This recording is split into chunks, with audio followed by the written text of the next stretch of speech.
Good evening, everybody. Welcome to Rasti Lab Discussion. Paring naina chat thajariba Rasti Lab Discussion ge taramdoi suba episode. Asida saruk yariba se Rasti Coaching Institute ke Satra Public ke MD Salim Khane. Mark hase handak Indian Army Agniveer da Mai Par Krava Rasti ki candidate ni. Lagli budget 25th October 2024 da Indian Army da join tawrani. MD Salim Khan bu Rasti ki Michael ki taramna ok jamgar loina thagat performance tere masiga loina yengbi ba bhiar puno ko taramna ok tere. Topic asiga mari leina ba wang bhiar sing na hangning ba lairagadi sagi wang comment thambiramu. So dama pathtarke. Han da Salim taramok tere. Thank you, thank you. Masige Rasti Lab Discussion ge tarawum do suba program sida akoina khangning ba Salim Khan de khangning ba wang karadang ade bhiar sing ge tanga lawjaraga hangjage an da song ge samlap pa punsi bari akoida share ka tawiram. Thagatsari sugumba tantam pidibidamata viewers miyam amadi Rasil Coaching Institute ki staff khudingmaksu hangai lekhadan thagatsari mamukda aigi ming MD Salim Khan aigi lefamna Pawitek maning lekai dagini aigi apokpa babagi mingna MD Habibur aduga aibu hek pokiba mamagi mingna Sitarjan kawe aduga aiga pokminajaba isilinaw taret ni adugi manungda aina nupada atombane aduga aigi matakta nupa aniyama aduga aigi matakta ise ahum amaga ag isan nupi amaga ko isilinaw taret ni aduga aikoi imungse achauba imung amadi oye isilinaw yambanena ado ngasida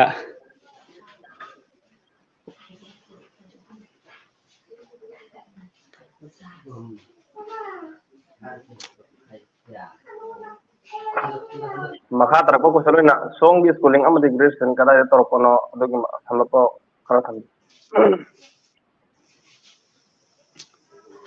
aigi schooling gi matangse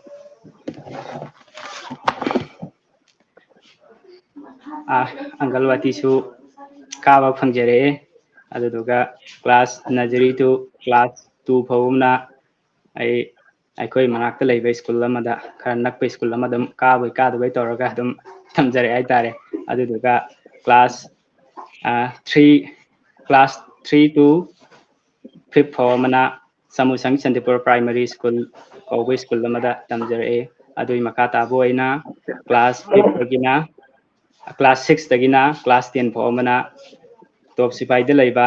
the Royal Academy of Advanced Learning Top Sipai Kobai School amada tamjare aga ai class 2019 da ai matriculation pass loye adugi makhata avrpada ai class 11 amasing PF ki damakta Wangwai Higher Secondary da ai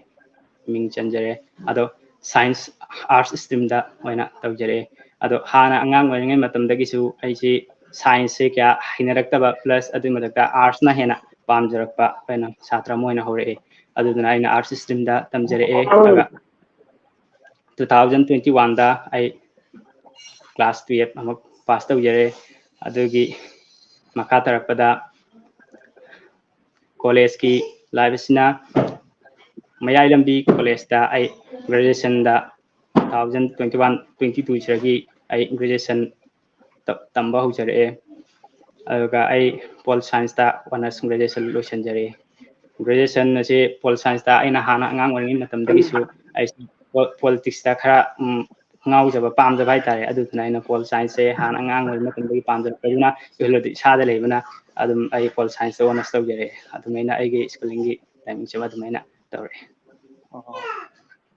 Thank you. Home job question da somna job preparation asi kada wari torpuna amadi madad thinga keba awanu wagi matang da home khara share tawiro. Job ki preparation lese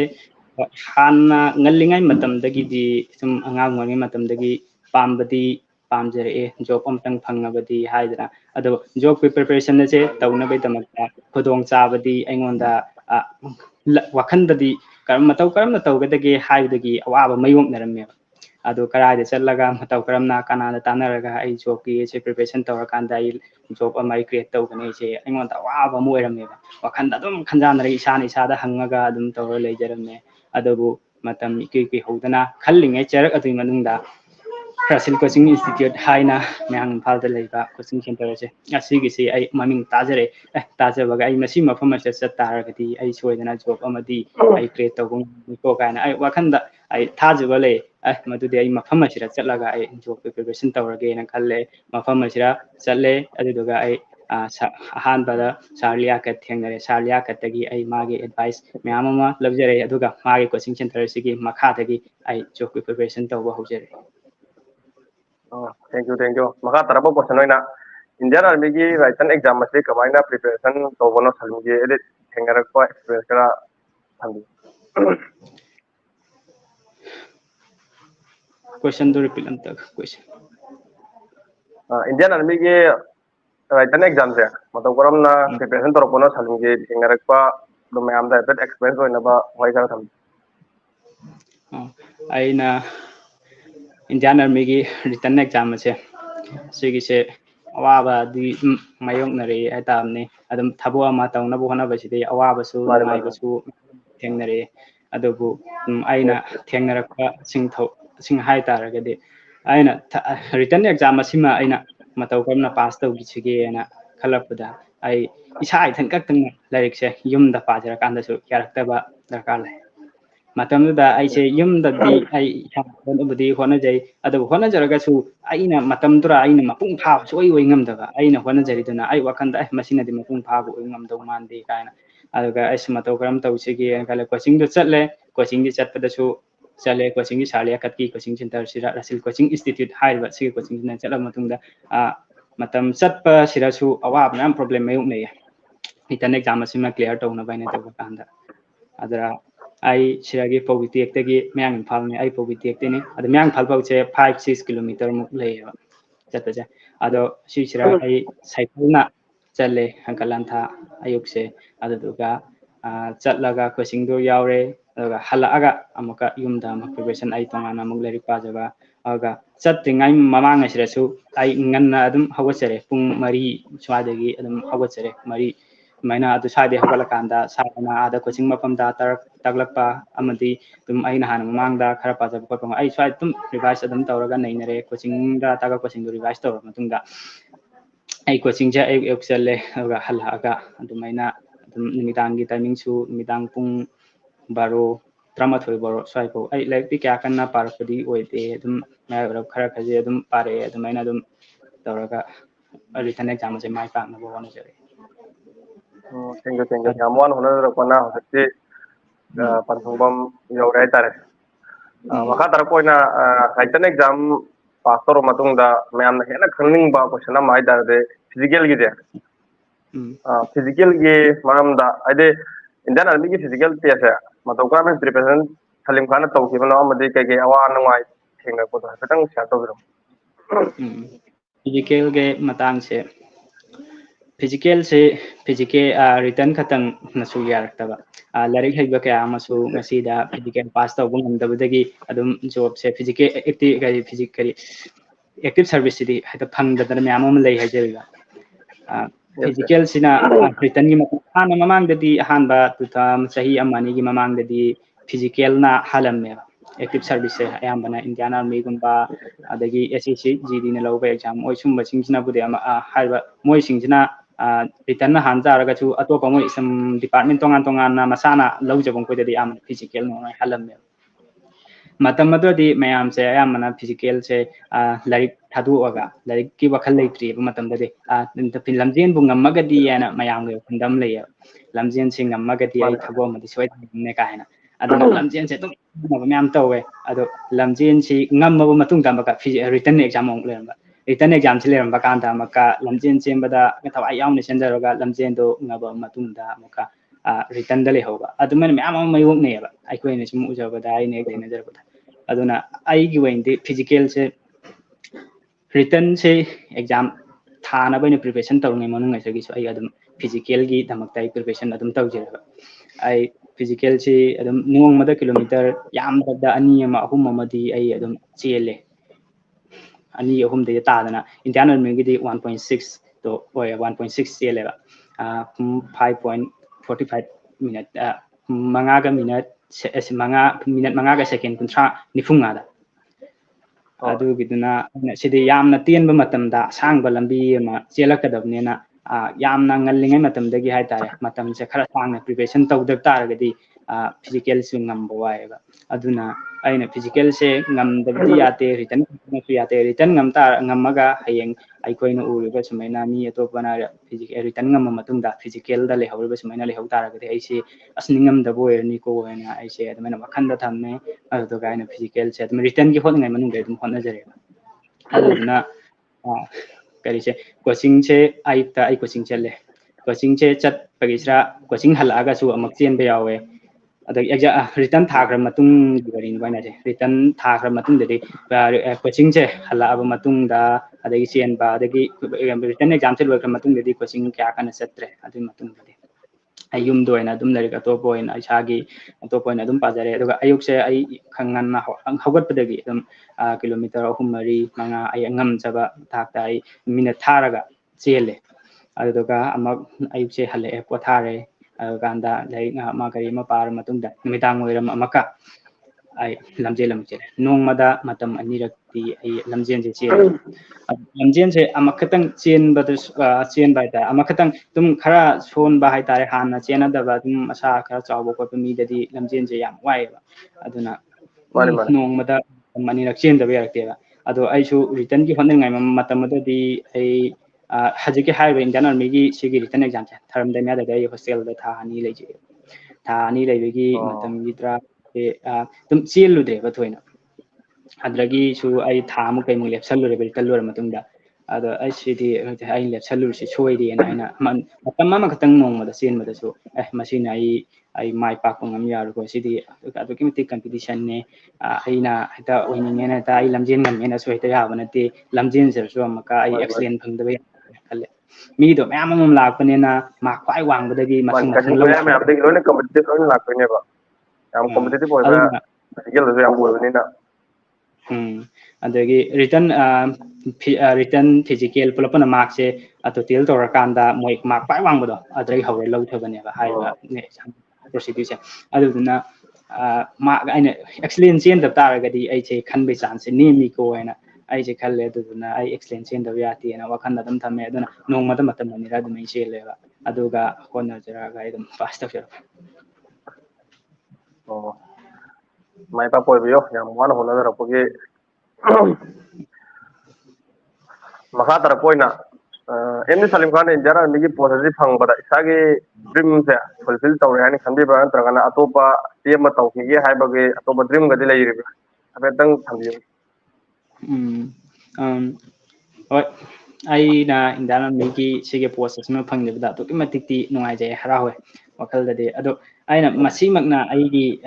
dream di fulfill tawre hal mukti ai wakal da dream budi dum angang waringe matamda yangalinga indana army simtang word army pami na dum khalle army du phangbagi nungai badi phawre aduna aina adu phangtaragasu aina hana di indana mai pamjarakpogi adum di phangbadogi ai dream dum di phangye kana khanjabadi phawre adui matungda aina tang khalakti indiana mai si phangasu atei atopa ai wakhande kitang nathai eba myam daga aduna atei atopa sirai hena chawkhatpa thabo atopa mai apamba khyama leije adu singdo phangnabai damaktai graduation loidaba hatabagi tangka moi graduation na thagda exam sing oiba dum singduna ai graduation ji lor matungda hona gen khalla kanda adum leiba adum ena tawe aduna ai hajajik ki phangiba post asina ai direct chapchana ai gi dream do fulfill tawre habidi oide aga aina angang waringedagi khanjarpa indian army pami ena khanba adugi dream dumadi aingonda fulfill tawre aduga atopa aina khaliba sadu mati ning thumri en lawe ayo khan hona wala pi gano makata ga dum mai pa boy biyo na hostel coaching institute mai ke de geso officer makata ra poina ꯔꯥꯁꯇ꯭ꯔꯤꯌꯥ coaching ꯏꯟꯁꯇꯤꯇ꯭ꯌꯨꯠꯇ SSC defence ꯑꯃꯗꯤ banking ꯑꯦꯛꯖꯥꯝꯁꯤꯡꯒꯤ ꯃꯔꯝꯗ ꯇꯥꯛꯄꯤ ꯇꯝꯕꯤꯔꯤꯕ ꯑꯁꯤꯒꯤ ꯃꯇꯥꯡꯗ ꯃꯐꯝ ꯈꯔ ꯊꯝꯕꯤꯌꯨ ꯑꯩ ꯁꯂꯤꯝ ꯈꯥꯟꯅ ꯊꯦꯡꯅꯔꯛꯄ ꯔꯥꯁꯇ꯭ꯔꯤꯌꯥ ꯀꯣꯆꯤꯡ ꯏꯟꯁꯇꯤꯇ꯭ꯌꯨꯠꯇ ꯃꯇꯝ ꯈꯔ ꯂꯩꯔꯤꯀꯥꯟꯗ ꯁꯥꯔ ꯑꯩꯈꯣꯏꯅ ꯇꯥꯛꯄꯤ ꯇꯝꯕꯤꯔꯛꯄꯒꯤ ꯑꯦꯛꯁꯄꯤꯔꯤꯌꯦꯟꯁꯇꯣ ꯑꯗꯨ ꯈꯔ ꯊꯝꯕꯤꯌꯨ ꯑꯩꯅ ꯀꯌꯥ ꯀꯟꯅ ꯍꯥꯏꯗ꯭ꯔꯒꯁꯨ ꯃꯌꯥꯝꯅꯁꯨ ꯑꯗꯨꯝ ꯈꯔ ꯃꯈꯩꯗꯤ ꯈꯪꯅꯕꯤꯔꯝꯃꯒꯅꯤ ꯔꯥꯁꯤꯜ ꯀꯣꯆꯤꯡ ꯏꯟꯁꯇꯤꯇ꯭ꯌꯨꯠ ꯍꯥꯏꯁꯦ ꯍꯧꯖꯤꯛ ꯃꯌꯥꯝꯅꯁꯨ ꯑꯗꯨꯝ ꯌꯥꯝ ꯀꯟꯅ ꯃꯆꯤꯟ ꯇꯨꯝꯈꯠꯂꯛꯂꯤꯕ ꯑꯗꯨꯒꯨꯝꯂꯕ ꯀꯣꯆꯤꯡ ꯏꯟꯁꯇꯤꯇ꯭ꯌꯨꯠ ꯑꯃꯈꯛꯅꯤ ꯑꯗꯣ ꯑꯗꯨꯛꯀꯤ ꯃꯇꯤꯛ ꯐꯩ ꯍꯥꯏꯗꯨꯅꯤ ꯑꯗꯨꯝ ꯐꯩ ꯍꯥꯏꯕꯁꯤꯗꯤ ꯆꯤꯟꯅ ꯈꯛꯇꯪ ꯍꯥꯏꯕꯅ ꯅꯠꯇꯕ ꯏꯁꯥꯁꯨ ꯑꯝꯇꯪ ꯇ꯭ꯔꯥꯏ ꯇꯧꯔꯀꯥꯟꯗ ꯈꯪꯒꯅꯦꯕ ꯃꯐꯝ ꯑꯁꯤꯔ ꯏꯆꯥꯕꯨ ꯑꯣꯏꯔꯣ ꯑꯩ ꯏꯁꯥꯃꯛꯄꯨ ꯑꯣꯏꯔꯣ ꯅꯠꯇ꯭ꯔꯒ ꯑꯩꯈꯣꯏꯒꯤ ꯏꯈꯥ ꯇꯥꯕ ꯂꯩꯕꯁꯤꯡꯗ ꯏꯁꯨꯁꯤꯡꯗ ꯍꯥꯏꯔꯤꯕ ꯃꯐꯝ ꯑꯁꯦ ꯆꯠꯂꯒ ꯀꯃꯥꯏꯅ ꯇꯧꯏ ꯈꯣꯠꯂꯤ ꯑꯗꯣ ꯑꯝꯇꯪ ꯆꯦꯛꯇꯤ ꯇꯧꯍꯟꯅꯤꯡꯉꯦ ꯑꯗꯨꯕꯨ ꯑꯩꯅ ꯊꯦꯡꯅꯔꯛꯈꯤꯕ ꯍꯥꯏꯇꯥꯔꯒꯗꯤ ꯔꯥꯁꯤꯜ ꯀꯣꯆꯤꯡ ꯏꯟꯁꯇꯤꯇ꯭ꯌꯨꯠ ꯑꯁꯤꯗ ꯂꯩꯔꯤꯀꯥꯟ ꯃꯇꯝꯗ ꯊꯥ 3ꯀꯤ ꯀꯣꯔꯁ ꯑꯃ ꯑꯩ ꯔꯥꯁꯤꯜ ꯀꯣꯆꯤꯡ ꯏꯟꯁꯇꯤꯇ꯭ꯌꯨꯠꯇ ꯊꯥ 3ꯀꯤ ꯀꯣꯔꯁ ꯑꯃ ꯇꯧꯖꯔꯛꯑꯦ ꯑꯗꯨꯒ ꯑꯗꯨꯒꯤ ꯃꯈꯥꯗ ꯄ꯭ꯂꯁ ꯊꯥ 2 ꯑꯃ ꯀꯩ ꯍꯣꯁꯇꯦꯜꯗ ꯕꯣꯔꯗꯤꯡ ꯂꯩꯖꯔꯛꯑꯦ ꯑꯗꯨꯒ ꯇꯧꯖꯔꯛꯑꯦꯕ ꯑꯗꯣ ꯕꯣꯔꯗꯤꯡ ꯑꯗꯨꯒꯤ ꯐꯥꯎꯟꯗꯔ ꯑꯣꯏꯔꯤꯕ ꯀꯣꯆꯤꯡ ꯏꯟꯁꯇꯤꯇ꯭ꯌꯨꯠꯀꯤ ꯐꯥꯎꯟꯗꯔ ꯑꯣꯏꯕ ꯁꯥꯔ ꯂꯤꯌꯥꯀꯠ ꯑꯗꯨꯛꯀꯤ ꯃꯇꯤꯛ ꯀꯔꯤ ꯍꯥꯏꯅꯤ ꯂꯩꯔꯤꯕ ꯂꯥꯛꯏꯕ ꯁꯥꯇ꯭ꯔꯁꯤꯡꯗꯣ ꯃꯆꯥꯗꯧꯅ ꯑꯣꯏꯗꯕ ꯌꯥꯗꯦ ꯃꯆꯥ ꯃꯅꯥꯎꯗꯧꯅ ꯑꯣꯏꯗꯕ ꯌꯥꯗꯦ ꯊꯕꯛ ꯑꯃ ꯑꯩ ꯁꯤꯗ ꯂꯥꯛꯄ ꯇꯥꯔꯒꯗꯤ ꯊꯕꯛ ꯑꯃ ꯐꯪꯗꯅ ꯍꯟꯈꯤꯕ ꯑꯩꯁꯦ ꯑꯩꯒꯤ ꯈ꯭ꯋꯥꯏꯗꯒꯤ ꯂꯥꯏꯕꯛ ꯊꯤꯕꯅꯦꯅ ꯈꯟꯖꯕꯒꯤ ꯃꯃꯤ ꯑꯃ ꯑꯩꯈꯣꯏꯅ ꯎꯕ ꯐꯪꯖꯩꯑꯕ ꯁꯥꯔ ꯑꯇꯩ ꯑꯇꯣꯞꯄ ꯑꯣꯖꯥꯒ ꯁꯨꯛꯃꯥꯟ ꯃꯥꯟꯅꯗꯕ ꯑꯁꯤꯅꯦ ꯑꯩꯈꯣꯏꯅ ꯑꯗꯨꯛꯀꯤ ꯃꯇꯤꯛ ꯁꯥꯔꯗ ꯑꯩꯈꯣꯏ ꯁꯥꯔꯒꯤ ꯇꯧꯕꯤꯃꯜꯗꯣ ꯀꯥꯎꯗꯕ ꯑꯗꯨꯝ ꯆꯥꯎꯊꯣꯛꯆꯅꯤꯡꯉꯥꯏ ꯑꯣꯏꯕ ꯁꯥꯔꯒꯤ ꯃꯈꯥꯗ ꯑꯩꯈꯣꯏꯅ ꯄ꯭ꯔꯤꯄꯦꯔꯦꯁꯟ ꯇꯧꯔꯛꯄ ꯐꯤꯖꯤꯀꯦꯜ ꯑꯃꯗꯤ ꯔꯤꯇꯟꯒꯤ ꯑꯩꯅ ꯋꯥꯈꯜꯗ ꯈꯜꯂꯦꯕ ꯑꯗꯣ ꯀꯣꯆꯤꯡ ꯏꯟꯁꯇꯤꯇ꯭ꯌꯨꯠ ꯑꯁꯤꯕꯨ ꯍꯦꯛ ꯆꯪꯈꯤꯕ ꯃꯤꯗꯣ ꯃꯥꯏ ꯄꯥꯛꯇꯕ ꯃꯤꯗꯤ ꯑꯝꯇ ꯌꯥꯎꯔꯣꯏ 100% ꯂꯣꯏꯅ ꯃꯥꯏ ꯄꯥꯛꯀꯅꯦꯕ ꯑꯩꯒꯤ ꯊꯥꯖꯩꯕꯁꯦ ꯃꯇꯝꯗꯨꯗ ꯑꯩꯈꯣꯏꯅ ꯀꯣꯆꯤꯡ ꯊꯥ 3 ꯑꯩꯈꯣꯏꯅ ꯍꯧꯒꯠꯂꯛꯄ ꯃꯇꯝꯗ ꯑꯩꯈꯣꯏꯁꯦ ꯄꯨꯔꯥ 0 ꯂꯦꯚꯦꯜꯅꯦꯕ ꯃꯇꯝꯗꯨꯗ ꯂꯩꯔꯝꯃꯤꯁꯦ ꯂꯥꯏꯔꯤꯛꯁꯦ ꯑꯩꯈꯣꯏꯅ ꯒ꯭ꯔꯦꯖꯨꯑꯦꯁꯟ ꯇꯧꯅꯅꯦꯕ ꯑꯩ ꯑꯗ ꯂꯥꯛꯄꯁꯦ ꯒ꯭ꯔꯦꯖꯨꯑꯦꯁꯟ ꯇꯧꯖꯕ ꯇꯥꯔꯒꯁꯨ ꯑꯩꯈꯣꯏꯅ ꯀ꯭ꯂꯥꯁ ꯅꯖꯔꯤ ꯇꯨ ꯀ꯭ꯂꯥꯁ 12 ꯒ꯭ꯔꯦꯖꯨꯑꯦꯁꯟꯒꯤ ꯁ꯭ꯇꯦꯖ ꯐꯥꯎ ꯇꯝꯃꯛꯄꯁꯤꯗ ꯂꯥꯏꯔꯤꯛꯁꯦ ꯇꯝꯃꯛ ꯇꯥꯔꯒꯁꯨ ꯖꯣꯕꯀꯤ ꯑꯦꯛꯖꯥꯝꯒꯤ ꯂꯥꯏꯔꯤꯛ ꯄ꯭ꯔꯤꯄꯦꯔꯦꯁꯟ ꯇꯧꯕꯁꯤꯒꯗꯤ ꯇꯣꯉꯥꯟꯅ ꯄꯨꯔꯥ ꯗꯤꯐ꯭ꯔꯦꯟꯁꯅꯦ ꯂꯥꯏꯔꯤꯛ ꯍꯩꯕ ꯃꯤ ꯈꯛꯇꯪꯅ ꯖꯣꯕꯀꯤ ꯑꯦꯛꯖꯥꯝꯁꯦ ꯀ꯭ꯔꯤꯌꯦꯠ ꯇꯧꯅꯤ ꯍꯥꯏꯕ ꯂꯩꯇꯦꯕ ꯑꯗꯨꯗꯨꯅ ꯃꯁꯤꯒꯤꯁꯦ ꯀ꯭ꯔꯤꯌꯦꯠ ꯇꯧꯅꯕꯒꯤꯗꯃꯛꯇ ꯇꯣꯉꯥꯟꯕ ꯃꯦꯊꯠ ꯑꯗꯩ ꯁꯣꯔꯠ ꯇ꯭ꯔꯤꯛ ꯑꯃ ꯑꯇꯩ ꯑꯇꯣꯞꯄ ꯑꯣꯖꯥꯁꯤꯡ ꯂꯩꯕꯗꯤ ꯂꯩꯔꯝꯒꯅꯤ ꯑꯗꯨꯕꯨ ꯁꯥꯔ ꯂꯤꯌꯥꯀꯠꯅ ꯍꯦꯜꯂꯦ ꯍꯥꯏꯖꯕꯩ ꯅꯠꯇꯕ ꯇꯧꯕꯤꯔꯤꯕ ꯇꯥꯛꯄꯤꯕꯒꯤ ꯅꯤꯌꯣꯝ ꯑꯃꯗꯤ ꯑꯩꯈꯣꯏꯅ ꯇꯧꯒꯗꯕꯗꯣ ꯃꯁꯥꯅ ꯇꯧꯕꯗꯧꯅ ꯑꯩꯈꯣꯏꯗꯁꯨ ꯆꯞ ꯃꯥꯟꯅꯕ ꯃꯑꯣꯡꯗ ꯃꯁꯥꯅ ꯑꯣꯏꯗꯕ ꯌꯥꯗꯦꯅ ꯇꯧꯕꯗꯣ ꯑꯗꯨꯃꯥꯏꯅ ꯆꯞ ꯍꯦꯛꯇ ꯍꯩꯖꯤꯟꯕꯒꯤ ꯃꯑꯣꯡꯗꯧꯅ ꯇꯣꯉꯥꯟꯅ ꯃꯤ ꯑꯣꯖꯥ ꯑꯇꯩꯒ ꯈꯔ ꯈꯦꯠꯅꯕ ꯎꯕ ꯐꯪꯉꯤ ꯑꯗꯨꯒ ꯂꯥꯏꯔꯤꯛꯁꯦ ꯕꯣꯔꯗꯤꯡꯗ ꯊꯥ 2 ꯂꯩꯕꯁꯦ ꯑꯗꯨꯒꯤꯗꯨꯗ ꯑꯌꯨꯛ ꯅꯨꯡꯊꯤꯟ ꯑꯣꯏꯗꯕ ꯌꯥꯗꯦꯅ ꯑꯩꯈꯣꯏꯅ ꯋꯥꯕꯗꯣ ꯑꯗꯨꯗꯒꯤ ꯁꯥꯔꯅ ꯍꯦꯟꯅ ꯋꯥꯕ ꯃꯃꯤ ꯎꯕ ꯐꯪꯉꯛꯑꯦ ꯑꯩꯈꯣꯏꯅ ꯂꯥꯏꯔꯤꯛ ꯄꯥꯅ ꯋꯥꯕꯗꯒꯤ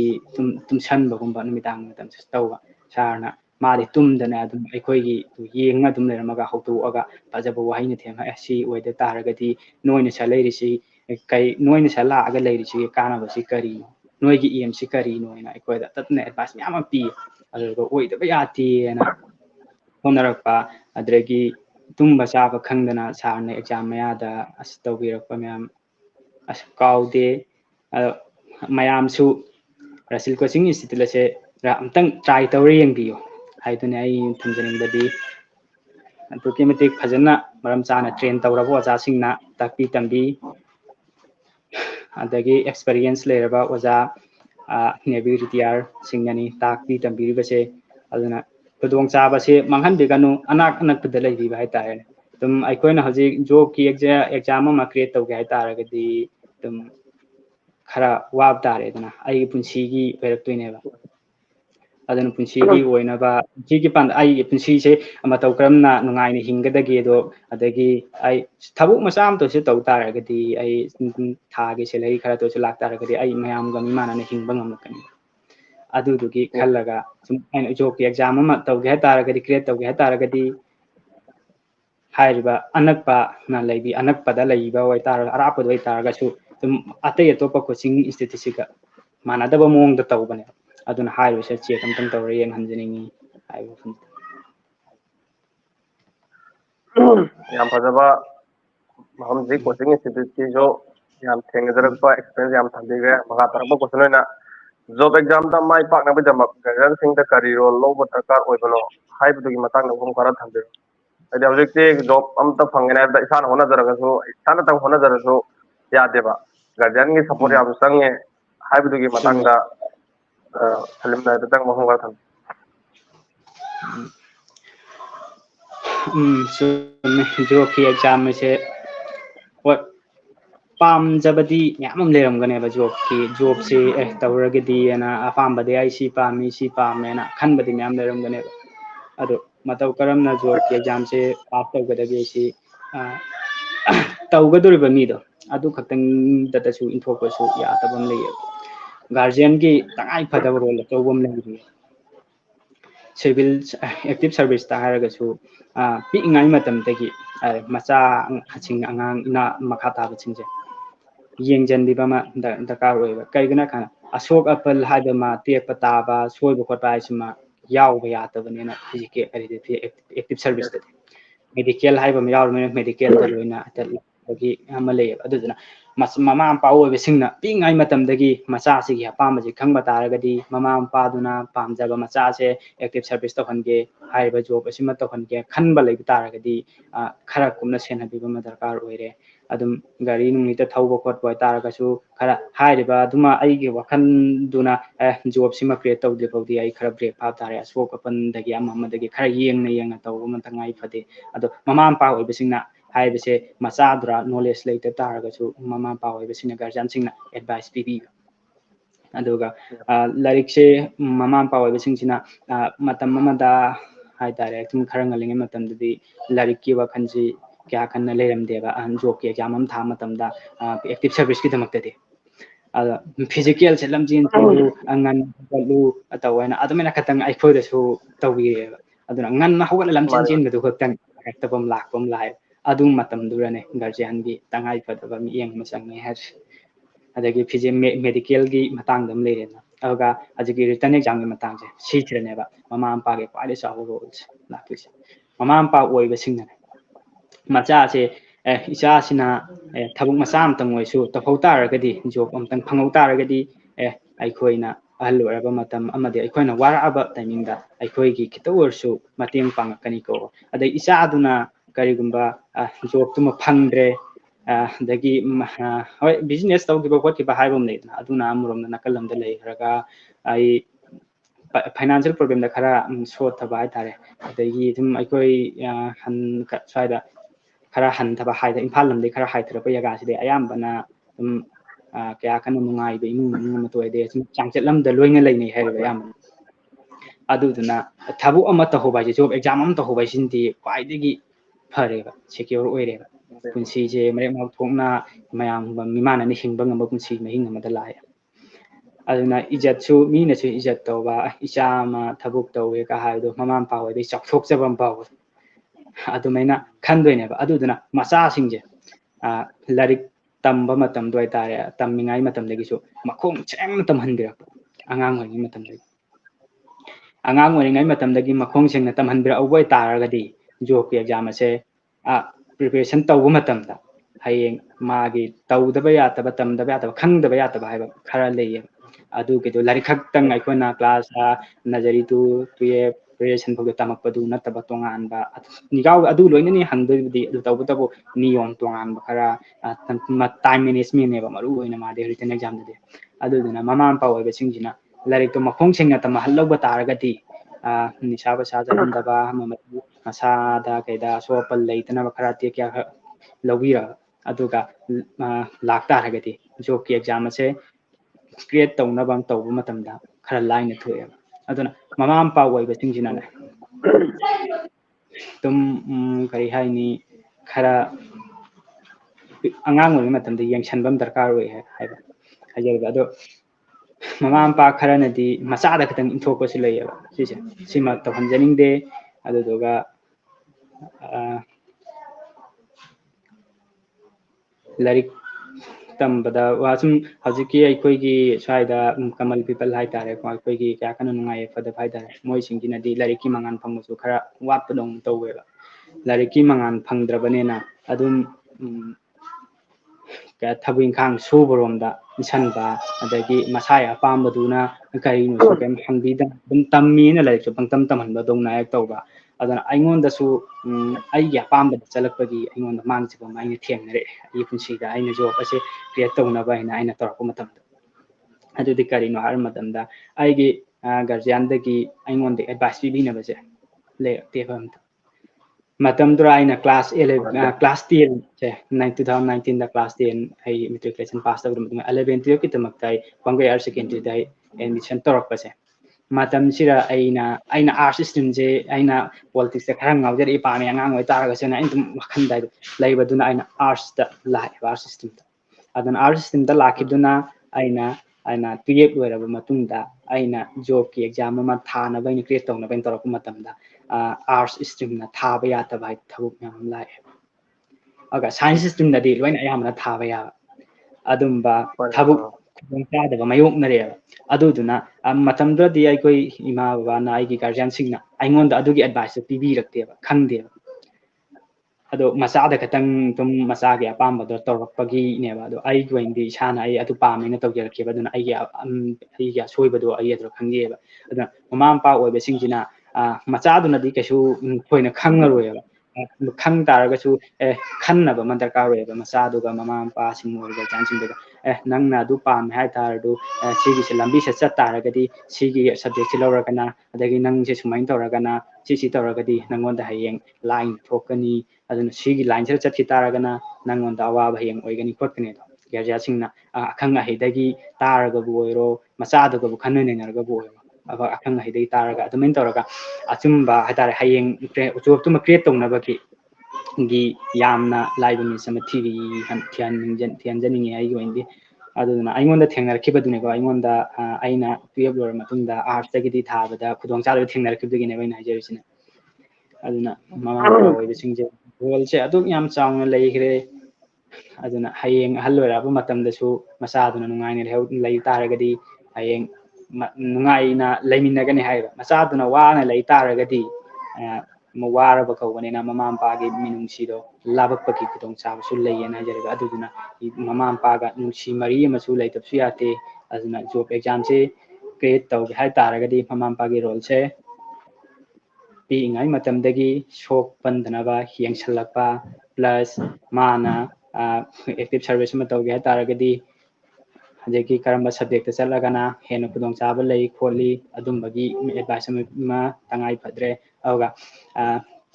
ꯗꯥꯏꯠꯀꯤ ꯃꯇꯥꯡꯗꯗꯤ ꯁꯨꯝꯕꯗꯤ ꯑꯝꯇ ꯂꯩꯇ꯭ꯔꯦ ꯑꯗꯨꯒ ꯃꯔꯨꯑꯣꯏꯅ ꯀꯔꯤ ꯍꯥꯏꯅꯤ ꯃꯉꯣꯟꯗ ꯑꯦꯗꯚꯥꯏꯁꯁꯦ ꯌꯥꯝ ꯇꯣꯏꯅ ꯄꯤꯕꯤꯕ ꯃꯃꯥ ꯃꯄꯥ ꯑꯣꯏꯕꯁꯤꯡꯁꯤꯅ ꯑꯦꯗꯚꯥꯏꯁ ꯄꯤꯕꯗꯤ ꯍꯧꯖꯤꯛꯇꯗꯤ ꯖꯣꯕ ꯑꯦꯛꯖꯥꯝ ꯑꯃ ꯀ꯭ꯔꯤꯌꯦꯠ ꯇꯧꯅꯕꯅ ꯇꯧꯔꯛꯄꯁꯤꯗꯤ ꯀ꯭ꯂꯥꯁ 10ꯒꯤ ꯃꯇꯨꯡ 18+ ꯍꯥꯏꯕ ꯆꯍꯤꯁꯦ 18+ ꯑꯣꯏꯔꯀꯥꯟꯗꯅꯦꯕ ꯇꯧꯗꯣꯏꯁꯦ ꯑꯗꯨꯅ 18 ꯌꯧꯗ꯭ꯔꯤꯉꯩ ꯃꯔꯛꯁꯦ ꯀ꯭ꯂꯥꯁ 10ꯗꯩꯅ 12 ꯐꯥꯎꯒꯤ ꯃꯔꯛꯁꯤꯅꯦꯕ ꯒ꯭ꯔꯦꯖꯨꯑꯦꯁꯟ ꯇꯧꯕ ꯁ꯭ꯋꯥꯏ ꯃꯔꯛꯁꯤꯗꯅꯦꯕ ꯑꯉꯥꯡꯅ ꯁꯥꯇ꯭ꯔꯁꯤꯡꯅ ꯑꯗꯨꯛꯀꯤ ꯃꯇꯤꯛ ꯃꯥꯡꯅꯔꯤꯁꯦ ꯑꯗꯨꯅ ꯃꯃꯥ ꯃꯄꯥ ꯑꯣꯏꯕꯁꯤꯡꯁꯤꯅ ꯃꯇꯝꯗꯨꯗ ꯐꯠꯇꯕ ꯂꯝꯕꯤꯗ ꯆꯠꯇꯅꯕ ꯍꯥꯏꯇꯥꯔꯦ ꯌꯥꯝ ꯇꯣꯏꯅ ꯑꯦꯗꯚꯥꯏꯁ ꯄꯤꯕ ꯑꯃ ꯗꯔꯀꯥꯔ ꯑꯣꯏꯌꯦ ꯅꯪ ꯁꯤꯒꯤ ꯂꯝꯕꯤꯁꯤꯗ ꯆꯠ ꯇꯥꯔꯒꯗꯤ ꯅꯪꯉꯣꯟꯗ ꯁꯨꯝꯕ ꯈꯨꯗꯣꯡꯊꯤꯕ ꯅꯪꯒꯅꯤ ꯈꯣꯠꯀꯅꯤꯅ ꯍꯥꯟꯅ ꯑꯦꯗꯚꯥꯏꯁꯁꯦ ꯈꯔ ꯄꯤ ꯇꯥꯔꯒꯗꯤ ꯃꯣꯏꯗ ꯋꯥꯈꯟꯗꯣꯃ ꯆꯦꯟꯖ ꯂꯥꯛꯀꯅꯦꯕ ꯃꯃꯥ ꯄꯄꯥꯅ ꯍꯥꯏꯁꯦ ꯑꯩꯒꯤ ꯃꯥꯡꯅꯕꯗꯤ ꯀꯩꯁꯨ ꯍꯥꯏꯔꯣꯏꯀꯣ ꯍꯥꯏꯅ ꯋꯥꯈꯟꯗ ꯑꯗꯨꯗꯨꯅ ꯌꯥꯝ ꯇꯣꯏꯅ ꯏꯃꯣꯁꯅꯦꯜꯒꯤ ꯔꯤꯂꯦꯁꯟ ꯑꯃ ꯂꯩꯍꯟꯅꯤꯡꯉꯦ ꯍꯥꯏꯇꯥꯔꯦ ꯅꯨꯡꯁꯤꯅꯕꯒꯤ ꯍꯥꯏꯇꯥꯔꯦ ꯇꯣꯉꯥꯟꯅ ꯃꯆꯥꯗꯨꯒ ꯒꯥꯔꯖꯤꯌꯥꯟꯁꯤꯡꯗꯨꯒ ꯍꯥꯏꯇꯥꯔꯦ ꯑꯗꯨꯝ ꯃꯔꯤ ꯑꯃ ꯊꯝꯍꯟꯅꯤꯡꯉꯦꯕ ꯃꯣꯏꯒꯤ ꯑꯄꯥꯝꯕꯗꯨꯁꯨ ꯈꯪꯗꯕ ꯌꯥꯗꯦ ꯑꯗꯨꯃꯥꯏꯅ ꯇꯧꯔꯒ ꯇꯧꯍꯟꯖꯅꯤꯡꯉꯦ ꯍꯥꯏꯇꯥꯔꯦ ꯑꯩꯒꯤ ꯊꯥꯒꯠꯆꯔꯤ MD ꯁꯂꯤꯝ ꯈꯥꯟ ꯏꯟꯗꯤꯌꯟ ꯑꯥꯔꯃꯤꯕꯨ ꯃꯔꯤꯛ ꯆꯨꯝꯕ ꯋꯥꯐꯝ ꯈꯔ ꯊꯝꯕꯤꯕꯒꯤꯗꯃꯛ ꯃꯈꯥ ꯇꯥꯔꯛꯄ ꯑꯣꯏꯅ central government job recruitment exam ꯑꯁꯤ ꯃꯥꯏ ꯄꯥꯛꯅꯕ ꯍꯣꯠꯅꯕꯗ ꯁꯥꯇ꯭ꯔ ꯑꯃꯗ ꯀꯔꯝꯕ ꯀ꯭ꯋꯥꯂꯤꯇꯤ ꯆꯦꯟꯕ ꯗꯔꯀꯥꯔ ꯑꯣꯏꯕꯅꯣ ꯍꯥꯏꯕꯗꯨꯒꯤ ꯃꯇꯥꯡꯗ ꯋꯥꯐꯝ ꯈꯔ ꯊꯝꯕꯤꯔꯝꯃꯨ ꯖꯣꯕꯀꯤ ꯑꯦꯛꯖꯥꯝ ꯑꯃ ꯀ꯭ꯔꯤꯌꯦꯠ ꯇꯧꯅꯕꯒꯤ ꯍꯥꯏꯇꯥꯔꯦ ꯁꯤꯁꯤꯗ ꯇꯧꯅꯕ ꯃꯤ ꯑꯃꯗ ꯀꯔꯝꯕ ꯀ꯭ꯋꯥꯂꯤꯇꯤ ꯆꯦꯟꯕꯩꯁꯦ ꯀꯩꯁꯨ ꯊꯣꯏꯗꯣꯛꯄ ꯀ꯭ꯋꯥꯂꯤꯇꯤ ꯆꯦꯟꯅꯤꯡꯉꯥꯏ ꯂꯩꯇꯦ ꯀ꯭ꯋꯥꯂꯤꯇꯤ ꯈꯔꯗꯤ ꯆꯦꯟꯐꯝ ꯊꯣꯛꯏ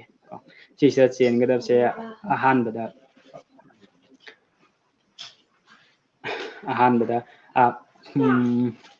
ꯃꯌꯥꯝꯗꯒꯤ ꯈꯔ ꯇꯣꯉꯥꯟ ꯇꯥꯕ ꯍꯥꯏꯇꯥꯔꯦ ꯇꯣꯉꯥꯟ ꯇꯥꯕ ꯍꯥꯏꯗꯤ ꯍꯧꯖꯤꯛꯇ ꯍꯧꯖꯤꯛ ꯑꯩ ꯏꯁꯥꯃꯛꯁꯨ ꯖꯣꯕꯁꯤꯒꯤ ꯄꯥꯝꯖꯔꯛ ꯇꯥꯔꯒꯁꯨ ꯖꯣꯕ ꯑꯁꯤ ꯑꯣꯏꯅꯕ ꯀ꯭रिꯌꯦꯠ ꯇꯧꯅꯕ ꯑꯩꯅ ꯄ꯭ꯔꯤꯄꯦꯔꯦꯁꯟ ꯇꯧꯕ ꯍꯧꯗ꯭ꯔꯤꯉꯩ ꯃꯃꯥꯡꯗ ꯑꯩꯁꯨ ꯇꯣꯉꯥꯟꯕ ꯂꯝꯕꯤ ꯑꯃꯗ ꯂꯩꯔꯝꯃꯦ ꯍꯥꯏꯇꯥꯔꯦ ꯀꯔꯤ ꯑꯩꯒꯤ ꯀꯝꯐꯣꯔꯠ ꯖꯣꯟꯗꯒꯤ ꯊꯣꯛꯄ ꯉꯝꯗꯕꯒꯤ ꯑꯃ ꯂꯩꯔꯝꯃꯦ ꯑꯩꯒꯤ ꯀꯝꯐꯣꯔꯠ ꯖꯣꯟꯗ ꯍꯦꯛ ꯊꯥꯗꯣꯛꯇ꯭ꯔꯤꯈꯩ ꯑꯩ ꯖꯣꯕ ꯑꯦꯛꯖꯥꯝ ꯑꯃ ꯀ꯭リエイト ꯇꯧꯕꯗꯤ ꯉꯝꯃꯣꯏ ꯀꯝꯐꯣꯔꯠ ꯖꯣꯟ ꯍꯥꯏꯕ ꯇꯥꯔꯒꯗꯤ ꯑꯩ ꯏꯃꯥꯟꯅꯕꯒ ꯍꯥꯏꯇꯥꯔꯦ ꯏꯃꯥꯟꯅꯕꯒ ꯄꯨꯜꯂꯒ ꯑꯩ ꯀꯣꯏꯕ ꯂꯥꯡꯕ ꯆꯠꯄ ꯄꯥꯔꯇꯤ ꯇꯧꯕ ꯈꯣꯠꯄ ꯍꯥꯏꯕꯅꯤ ꯁꯨꯝꯕꯁꯤꯡꯁꯦ ꯁꯤꯒꯤ ꯈꯔ ꯊꯥꯗꯣꯛ ꯏꯟꯈꯠꯂꯛꯄꯅꯤꯅ ꯌꯥꯝ ꯄꯥꯝꯅꯕ ꯊꯕꯛꯅꯤ ꯃꯗꯨꯁꯨ ꯁꯨꯝꯕꯗꯩꯁꯨ ꯈꯔ ꯊꯥꯗꯣꯛꯄ ꯑꯗꯨꯗꯨꯒ ꯍꯥꯏꯔꯤꯕ ꯍꯧꯖꯤꯛꯀꯤ ꯖꯣꯕꯀꯤ ꯑꯦꯛꯖꯥꯝ ꯑꯃ ꯀ꯭रिꯌꯦꯠ ꯇꯧꯅꯕ ꯑꯩꯅ ꯍꯣꯠꯅꯔꯛꯄꯒꯤ ꯇꯥꯏꯃꯤꯡ ꯑꯁꯤꯗꯤ ꯃꯁꯥꯗ ꯋꯥꯈꯜꯁꯦ ꯃꯄꯨꯡ ꯃꯦꯆꯤꯌꯣꯔ ꯑꯣꯏꯔꯛꯑꯦ ꯍꯥꯏꯖꯔꯤꯕ ꯃꯦꯆꯤꯌꯣꯔ ꯑꯣꯏꯖꯔꯛꯄꯅꯤꯅ ꯃꯥꯅꯤ ꯏꯃꯨꯡꯒꯤ ꯂꯩꯇ ꯂꯥꯏꯔꯕꯒꯤꯁꯨ ꯌꯦꯡꯉꯛꯄ ꯑꯗꯒꯤ ꯑꯩ ꯇꯨꯡꯒꯤ ꯐ꯭ꯌꯨꯆꯔꯒꯤꯁꯨ ꯈꯜꯂꯛꯄ ꯑꯩꯈꯣꯏꯒꯤ ꯇꯥꯟꯖꯥ ꯑꯁꯤꯗ ꯀꯔꯤ ꯍꯥꯏꯅꯤ ꯌꯥꯝ ꯋꯥꯕ ꯑꯃ ꯀꯔꯝꯕꯗ ꯑꯩ ꯃꯇꯧ ꯀꯔꯝꯕ ꯏꯃꯨꯡꯁꯨ ꯅꯨꯡꯉꯥꯏꯇꯕ ꯌꯥꯗꯦ ꯑꯩ ꯖꯣꯕꯁꯤꯁꯨ ꯄꯥꯝꯃꯤ ꯑꯩ ꯀꯃꯥꯏꯅ ꯇꯧꯔꯀꯥꯟꯗ ꯑꯩ ꯂꯝꯕꯤꯁꯤ ꯀꯩ ꯍꯥꯏꯅꯤ ꯃꯁꯤꯒꯤꯁꯤ ꯁꯣꯜꯕ ꯇꯧꯒꯗꯒꯦꯁꯦ ꯋꯥꯈꯟꯗ ꯆꯃꯝꯅꯕ ꯐꯥꯎꯋꯦꯕ ꯑꯗꯨꯗꯨꯅ ꯑꯩꯒꯤ ꯄꯨꯟꯁꯤꯗꯁꯨ ꯊꯦꯡꯅꯔꯛꯄꯗ ꯑꯩ ꯀ꯭ꯂꯥꯁ 11 ꯍꯦꯛ ꯑꯦꯗꯃꯤꯁꯟ ꯀ꯭ꯂꯥꯁ 11 ꯑꯦꯗꯃꯤꯁꯟ ꯇꯧꯈꯤꯕꯗꯒꯤ ꯑꯩ ꯊꯕꯛ ꯁꯨꯕ ꯍꯧꯖꯔꯛꯑꯦ ꯑꯗꯨꯗꯨꯅ ꯑꯩꯉꯣꯟꯗ ꯈꯨꯗꯣꯡ ꯆꯥꯗꯕ ꯅꯨꯡꯉꯥꯏꯇꯕ ꯃꯌꯥꯝ ꯑꯃ ꯊꯦꯡꯅꯔꯛꯈꯤ ꯑꯗꯨꯅ ꯑꯩ ꯃꯤ ꯑꯃꯗ ꯖꯣꯕꯀꯤ ꯑꯦꯛꯖꯥꯝꯁꯤꯃ ꯀ꯭रिꯌꯦꯠ ꯇꯧꯒꯦꯅ ꯈꯟꯕ ꯃꯤ ꯑꯃꯗꯗꯤ ꯑꯗꯨꯒꯤ ꯊꯕꯛ ꯁꯨꯕꯗꯣ ꯁꯨꯔꯒ ꯁꯦꯟ ꯇꯥꯟꯕ ꯏꯃꯨꯡ ꯃꯅꯨꯡꯒꯤ ꯃꯇꯦꯡ ꯄꯥꯡꯕꯩꯅ ꯇꯧꯔꯛꯄꯁꯦ ꯁꯤꯒꯤꯁꯤꯗ ꯀꯥꯟꯅꯕꯁꯨ ꯂꯩꯔꯛꯏ ꯑꯃꯥꯡꯖꯕꯁꯨ ꯂꯩꯔꯛꯑꯦ ꯍꯥꯏꯇꯥꯔꯦ ꯑꯩ ꯑꯗꯨ ꯇꯧꯔꯤꯉꯩ ꯃꯇꯝꯗꯨꯗ ꯑꯩꯅ ꯀ꯭ꯂꯥꯁ 11 ꯀꯥꯕ 12 ꯃꯇꯝꯗꯨꯗ ꯑꯩ ꯊꯕꯛ ꯁꯨꯔꯒ ꯋꯥꯅ ꯇꯧꯔꯒ ꯂꯥꯏꯔꯤꯛꯉꯩ ꯇꯥꯏꯃꯤꯡ ꯑꯗꯨꯗ ꯑꯩꯅ ꯖꯣꯕꯀꯤ ꯑꯦꯛꯖꯥꯝꯒꯤ ꯉꯜꯂꯤꯉꯩ ꯃꯇꯝꯗꯤ ꯑꯗꯨꯒꯤ ꯇꯥꯏꯃꯤꯡꯗꯨꯗ ꯑꯩꯅ ꯄ꯭ꯔꯤꯄꯦꯔꯦꯁꯟ ꯇꯧꯔꯛꯑꯝꯕ ꯇꯥꯔꯒꯗꯤ ꯑꯩ ꯉꯟꯅ ꯊꯕꯛ ꯐꯪꯖꯒꯦ ꯍꯥꯏꯖꯔꯤꯕ ꯖꯣꯕ ꯑꯃꯗꯤ ꯑꯗꯨꯃꯥꯏ ꯁꯨꯃꯥꯏꯅ ꯇꯧꯗꯅ ꯀ꯭ꯋꯥꯂꯤꯇꯤꯁꯦ ꯊꯕꯛꯇ ꯑꯍꯥꯟꯕ ꯐꯣꯀꯁ ꯄꯤꯗꯕ ꯁꯤꯗ ꯑꯩꯅ ꯍꯥꯏꯖꯅꯤꯡꯕ ꯑꯃꯒ ꯂꯩ ꯇꯥꯟꯗ꯭ꯔꯁꯨ ꯐꯪꯒꯗꯕ ꯂꯜ ꯍꯥꯏꯕ ꯑꯃ ꯇꯥꯟꯗ꯭ꯔꯗꯤ ꯐꯪꯉꯣꯏꯗꯕ ꯂꯜ ꯍꯥꯏꯕ ꯑꯃ ꯑꯅꯤ ꯂꯩꯖꯩ ꯑꯩ ꯋꯥꯈꯜꯗ ꯑꯗꯨꯅ ꯇꯥꯟꯗ꯭ꯔꯁꯨ ꯐꯪꯒꯗꯕ ꯂꯟꯗ ꯈꯨꯃꯥꯡ ꯈꯔ ꯆꯥꯎꯁꯟꯕꯒꯤ ꯇꯥꯏꯃꯤꯡ ꯑꯣꯏꯌꯦꯕ ꯑꯩꯈꯣꯏꯅ ꯍꯧꯖꯤꯛꯀꯤ 18+ ꯑꯣꯏꯔꯛꯄꯒꯤ ꯆꯍꯤ ꯃꯇꯥꯡ ꯁ꯭ꯋꯥꯏꯁꯤꯗꯗꯤ ꯀꯔꯤꯒꯤꯅꯣ ꯍꯥꯏꯀꯥꯟꯗ ꯅꯨꯡꯁꯤ ꯅꯨꯡꯉꯣꯟꯒꯤ ꯂꯝꯕꯤꯗ ꯑꯗꯨꯛꯀꯤ ꯃꯇꯤꯛ ꯈꯣꯡꯗꯥꯒꯟꯕ ꯇꯥꯏꯃꯤꯡ ꯑꯃꯅꯦꯕ ꯃꯁꯤ ꯇꯥꯏꯃꯤꯡꯁꯦ ꯍꯥꯏꯔꯤꯕ ꯍꯧꯖꯤꯛ ꯅꯨꯡꯁꯤ ꯅꯨꯡꯉꯣꯟꯒꯤ ꯃꯇꯥꯡꯁꯦ ꯑꯩ ꯅꯨꯄꯤ ꯊꯤꯕ ꯍꯥꯏꯁꯤꯗꯤ ꯑꯩ ꯇꯥꯟꯗ꯭ꯔꯒꯁꯨ ꯁꯨꯡꯁꯣꯏ ꯁꯣꯏꯗꯅ ꯐꯪꯒꯗꯕ ꯂꯜ ꯑꯃꯅꯦꯕ ꯇꯉꯥꯏ ꯐꯗꯅ ꯇꯥꯟꯖꯥꯒꯤ ꯃꯇꯨꯡ ꯏꯟꯅ ꯑꯩ ꯐꯦꯃꯤꯂꯤ ꯏꯃꯨꯡ ꯃꯅꯨꯡꯒꯤ ꯀꯟꯗꯤꯁꯟꯒꯤ ꯃꯇꯨꯡ ꯏꯟꯅ ꯑꯩ ꯅꯨꯄꯤ ꯊꯤꯕ ꯑꯁꯤꯗꯤ ꯀꯝꯄꯜꯁꯔꯤ ꯊꯤꯕꯅꯤ ꯑꯗꯨꯃ ꯑꯩ ꯋꯥꯈꯜꯗ ꯇꯥꯟꯗ꯭ꯔꯁꯨ ꯐꯪꯒꯗꯕ ꯂꯜ ꯑꯃꯅꯤꯅ ꯑꯩ ꯋꯥꯈꯜꯗ ꯂꯩꯌꯦꯕ ꯑꯗꯨꯒ ꯑꯩꯅ ꯊꯕꯛ ꯑꯃ ꯇꯧꯒꯦꯅ ꯑꯩꯅ ꯈꯜꯂꯒ ꯖꯣꯕꯀꯤ ꯄ꯭ꯔꯤꯄꯦꯔꯦꯁꯟ ꯇꯧꯕ ꯂꯥꯏꯔꯤꯛ ꯍꯣꯠꯅꯕ ꯍꯥꯏꯕ ꯑꯃ ꯂꯝꯖꯦꯟ ꯆꯦꯟꯕ ꯈꯣꯠꯄ ꯑꯃ ꯇꯧꯕꯁꯦ ꯑꯩ ꯁꯤ ꯇꯧꯔꯨꯗ꯭ꯔꯒꯗꯤ ꯑꯩ ꯇꯥꯜꯂꯨꯗ꯭ꯔꯒꯗꯤ ꯁꯨꯐꯪ ꯐꯪꯉꯣꯏꯑꯕ ꯖꯣꯕꯇꯣ ꯑꯗꯨꯅ ꯃꯁꯤꯁꯤꯅ ꯇꯥꯟꯗ꯭ꯔꯒꯗꯤ ꯁꯨꯐꯪ ꯂꯟꯒꯤ ꯃꯅꯨꯡꯗ ꯑꯃꯅꯦ ꯃꯁꯦ ꯑꯗꯨꯅ ꯍꯥꯏꯇꯥꯔꯦ ꯅꯨꯡꯁꯤ ꯅꯨꯡꯉꯣꯟꯒꯤ ꯇꯥꯡꯀꯛꯇꯨꯃꯗꯤ ꯇꯧꯗꯕꯗ ꯏꯟꯈꯠꯂꯛꯄ ꯆꯍꯤ ꯃꯇꯥꯡ ꯑꯣꯏꯕꯅꯤꯅ ꯂꯣꯏꯅꯗꯤ ꯐꯥꯎꯒꯅꯦꯕ ꯑꯗꯨꯅ ꯍꯥꯏꯔꯤꯕꯁꯤꯡ ꯐꯥꯎꯔꯛꯄ ꯇꯥꯔꯒꯗꯤ ꯅꯥꯊꯩꯔꯒ ꯊꯝꯃꯒ ꯃꯗꯨꯗꯒꯤ ꯅꯥꯊꯩꯔꯒ ꯑꯩ ꯖꯣꯕꯁꯤꯃ ꯇꯧꯍꯧ ꯇꯥꯔꯒꯗꯤ ꯑꯩꯅ ꯃꯥ ꯅꯨꯡꯁꯤꯕꯁꯦ ꯃꯇꯝ ꯑꯃꯗ ꯑꯩꯅ ꯃꯇꯤꯛ ꯆꯥꯍꯧꯗ ꯇꯥꯔꯒꯗꯤ ꯃꯥꯅ ꯅꯥꯊꯩꯔ ꯆꯠꯈꯤꯅꯤ ꯃꯇꯤꯛ ꯆꯥꯕ ꯊꯤꯈꯤꯅꯤꯅ ꯑꯗꯣꯝꯇ ꯅꯤꯡꯁꯤꯡꯅꯧꯕ ꯃꯥ ꯈꯛꯇ ꯅꯠꯇꯦ ꯑꯗꯨꯅ ꯑꯩꯅ ꯃꯇꯤꯛ ꯆꯥꯕꯅꯤ ꯈ꯭ꯋꯥꯏ ꯑꯍꯥꯟꯕꯗ ꯑꯩꯁꯤ ꯃꯇꯤꯛ ꯆꯥꯕꯅꯤꯅ ꯈꯟꯕ ꯇꯉꯥꯏ ꯐꯗꯦꯕ ꯑꯗꯨꯅ ꯃꯇꯤꯛ ꯆꯥꯅꯕ ꯍꯣꯠꯅꯕꯒꯤ ꯀ꯭ꯋꯥꯂꯤꯇꯤꯁꯤꯃ ꯁꯤꯍꯟꯕ ꯑꯃ ꯗꯔꯀꯥꯔ ꯑꯣꯏꯌꯦꯕ ꯅꯥꯊꯩꯔ ꯊꯝꯕ ꯑꯩꯒꯤ ꯖꯣꯕ ꯐꯪꯅꯕꯗꯣ ꯑꯗꯨꯒꯤꯗ ꯐꯨꯜ ꯐꯣꯀꯁ ꯊꯝꯕ ꯁꯤꯒꯤ ꯀ꯭ꯋꯥꯂꯤꯇꯤꯁꯤꯃ ꯈ꯭ꯋꯥꯏ ꯃꯔꯨ ꯑꯣꯏꯅ ꯆꯦꯜꯍꯟꯅꯤꯡꯉꯤ ꯀꯩꯒꯤꯅꯣ ꯁꯤꯁꯤꯃ ꯑꯗꯨꯒ ꯑꯇꯩ ꯂꯝꯖꯦꯟ ꯆꯦꯟꯕ ꯑꯃ ꯑꯇꯩ ꯑꯇꯣꯞꯄ ꯑꯗꯨꯁꯤꯡꯗꯨꯁꯨ ꯆꯦꯟꯗꯕ ꯍꯩꯅꯕꯤ ꯂꯩꯍꯟꯕ ꯍꯩꯅꯕꯤ ꯂꯩꯇ ꯇꯥꯔꯒꯗꯤ ꯉꯁꯤ ꯅꯣꯡꯃꯁꯤꯃ ꯆꯦꯜꯂꯨꯔꯒ ꯅꯨꯃꯤꯠ ꯅꯤꯅꯤ ꯂꯦꯞꯄ ꯅꯨꯃꯤꯠ ꯅꯤꯅꯤ ꯆꯦꯜꯂꯨꯔꯒ ꯍꯨꯝꯅꯤ ꯂꯦꯞꯄ ꯑꯃꯨꯛ ꯆꯦꯟ ꯑꯃꯨꯛ ꯂꯦꯞ ꯇꯧꯕ ꯁꯨꯃꯥꯏꯅ ꯐꯤꯖꯤꯀꯦꯜꯒꯤ ꯇꯥꯏꯃꯤꯡ ꯁꯤꯒꯨꯝꯕꯗ ꯍꯥꯏꯇꯥꯔꯦ ꯂꯝꯖꯦꯟ ꯆꯦꯟꯕ ꯃꯇꯥꯡꯁꯦ ꯁꯨꯃꯥꯏꯅ ꯇꯧ ꯇꯥꯔꯒꯁꯨ ꯁꯤꯁꯨ ꯌꯥꯗꯦꯕ ꯑꯗꯨꯅ ꯂꯝꯖꯦꯟ ꯆꯦꯟꯕꯒꯤ ꯇꯣꯏꯅ ꯆꯦꯟꯕꯒꯤ ꯑꯩ ꯑꯋꯥꯕ ꯈꯥꯡꯕꯒꯤ ꯍꯩꯅꯕꯤꯁꯤꯃ ꯏꯁꯥꯗ ꯂꯩꯍꯟꯕ ꯃꯁꯤꯒꯤ ꯀ꯭ꯋꯥꯂꯤꯇꯤꯁꯤꯃ ꯆꯦꯜꯍꯟꯕ ꯑꯗꯨꯝ ꯑꯩꯅ ꯍꯩꯅꯕꯤꯗꯨꯃ ꯂꯩꯍꯟꯗꯕ ꯌꯥꯗꯦꯕ ꯃꯁꯤꯒꯤ ꯍꯩꯅꯕꯤꯁꯤ ꯂꯩꯍꯟꯕ ꯑꯗꯨꯗꯨꯒ ꯑꯩ ꯅꯣꯡꯃꯒꯤ ꯖꯣꯕꯁꯤꯃ ꯖꯣꯕꯁꯤꯃ ꯐꯪꯒꯦ ꯍꯥꯏꯇꯥꯔꯒꯗꯤ ꯐꯪꯅꯕ ꯍꯣꯠꯅꯒꯦ ꯍꯥꯏꯕ ꯃꯇꯝꯗ ꯍꯧꯖꯤꯛꯀꯤ ꯐꯤꯖꯤꯀꯦꯜ ꯋꯥꯔꯛꯇꯨꯃ ꯑꯗꯒꯤ ꯔꯤꯇꯟꯒꯤ ꯂꯥꯏꯔꯤꯛꯀꯤ ꯃꯇꯥꯡꯁꯤꯃꯅꯦꯕ ꯑꯗ ꯂꯥꯏꯔꯤꯛꯀꯤ ꯃꯇꯥꯡꯁꯤ ꯂꯥꯛꯄ ꯀꯥꯟꯗ ꯍꯩꯅꯕꯤ ꯊꯝꯒꯗꯕꯅꯤ ꯂꯥꯏꯔꯤꯛ ꯄꯥꯕꯁꯦ ꯑꯩ ꯉꯁꯤ ꯈꯛꯇꯪ ꯂꯥꯏꯔꯤꯛ ꯄꯥꯔꯒ ꯑꯩ ꯖꯣꯕ ꯑꯦꯛꯖꯥꯝ ꯀ꯭ꯔꯤꯌꯦꯠ ꯇꯧ ꯌꯥꯔꯣꯏꯕ ꯑꯩ ꯊꯥ ꯑꯃꯈꯛꯇꯪ ꯍꯣꯠꯅꯔꯀꯥꯟꯗ ꯑꯩ ꯖꯣꯕ ꯑꯦꯛꯖꯥꯝꯁꯦ ꯀ꯭ꯔꯤꯌꯦꯠ ꯇꯧꯕ ꯌꯥꯔꯣꯏꯕ ꯖꯣꯕ ꯑꯃ ꯐꯪꯕ ꯌꯥꯔꯣꯏꯕ ꯑꯗꯨ ꯑꯣꯏꯇꯥꯔꯗꯤ ꯑꯩ ꯂꯦꯞꯇꯕꯤ ꯖꯣꯕꯁꯤꯃ ꯑꯩ ꯐꯪꯗ꯭ꯔꯤ ꯐꯥꯎ ꯍꯣꯠꯅꯒꯦꯅ ꯈꯟꯕ ꯃꯁꯤꯒꯤ ꯋꯥꯈꯟꯗ ꯅꯤꯡꯍꯟꯅꯕ ꯂꯩꯇꯅ ꯑꯩ ꯐꯪꯗ꯭ꯔꯤꯐꯥꯎꯗꯤ ꯍꯣꯠꯅꯒꯅꯤꯅ ꯂꯦꯞꯇꯕꯤ ꯍꯣꯠꯅꯅꯤꯡꯕꯒꯤ ꯑꯄꯥꯝꯕ ꯂꯩꯍꯟꯕ ꯁꯤꯒꯤ ꯀ꯭ꯋꯥꯂꯤꯇꯤꯁꯤꯃ ꯍꯥꯏꯔꯤꯁꯤꯡ ꯆꯦꯜꯍꯟꯅꯤꯡꯉꯦ ꯍꯥꯏꯅ ꯃꯔꯨꯑꯣꯏꯅ ꯖꯣꯕ ꯄꯥꯝꯖꯕ ꯃꯤꯑꯣꯏꯁꯤꯡꯗ